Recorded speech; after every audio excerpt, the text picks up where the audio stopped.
Derrick Rose had some interesting things to say. And let's take a look at the quote. Talking about him missing time and you know, he's had the knee problems, the ankle problems this year. I think a lot of people don't understand that when I sit out, it's not because of this year. I'm thinking about long term. I don't want to be in my meetings all sore or be at my son's graduation all sore just because of something I did in the past. So that created all kind of reaction. And just a short time ago in Toronto, Rachel Nichols talked to Derrick Rose about his comments. I was just worrying about myself, just worrying about my future like every player in the league does. And I don't know, I probably just think different. This is only my 7th year, but I think further on into my career, further on into my life, just trying to plan things out. And I think people took that out of term and took it out of content, and it is what it is, but I was being myself, and that's all I could be, so I could care less. Take issue with what he said? Of course I do. That was stupid. Derrick Rose is a great player. He's a great kid. Love his mom. That was stupid. You know, Ernie, we're so blessed. I limp around, but I go home to a big old mansion. There's people who work harder than Derrick Rose who go home to a shack. There are consequences to what we do for a living. We got the best life in the world. I'm a poor black kid from Leeds, Alabama, who grew up in the projects. And listen, I don't mind limping around. When I go home, it's a big old house. And I got, I don't even know how the sheets, I got good sheets. I don't know the thread count, but they good. Probably. I got a big old car. I never have to worry about my bills. There are pros and cons to what we do for a living. Derrick Rose is making $20 million a year. He got a couple bad knees. That's disrespectful to maids, people who in the Army, who go out and kill people and get killed, got no arms and no legs.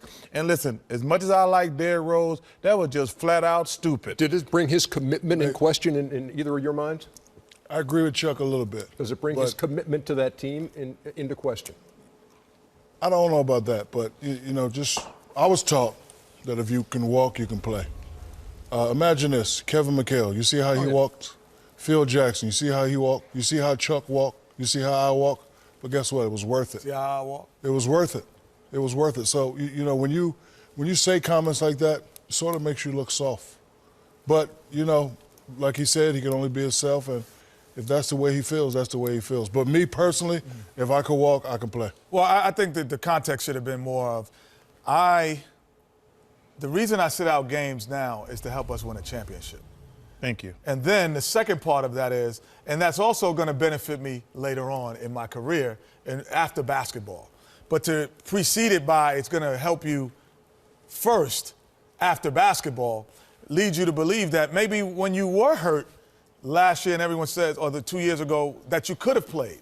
So you leave all the speculation. The reason why Tim Duncan sits out and Manu Ginobili sits out and Parker sits out is because they're winning championships. And yes, it will help them in the long run. But basketball is not like football either, Ernie, where there's a difference between a concussion and a sprained ankle. Like you sit out games for concussion, what football guys have, or even Nick Vucevic had last year. Okay, cool. We understand that. That's lifelong. That could be more than just basketball. But you know, they have ACL, they have operations for things that for basketball players. I walk around and I limp, and y'all make fun of the way I walk. But it was worth it, right? I wouldn't change anything about my life, man. Me either. Listen, I grew up in Leeds, Alabama, in the projects. I bought my mom a house. I bought my grandmother a house. I bought my brothers a house. I wouldn't change anything about my life. Yeah, but I'll give him a little bit of the benefit of the doubt in the context that he said it. You know, we're taking a part of a quote and not a whole thought process. So maybe he did mean that, but just didn't express it the right way.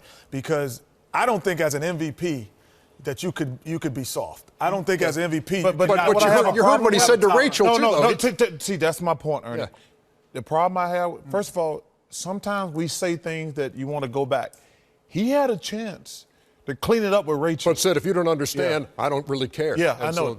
That's what I have a problem with even more. I'm going to give him the benefit of the doubt because an MVP can't have a low threshold of pain. It's impossible.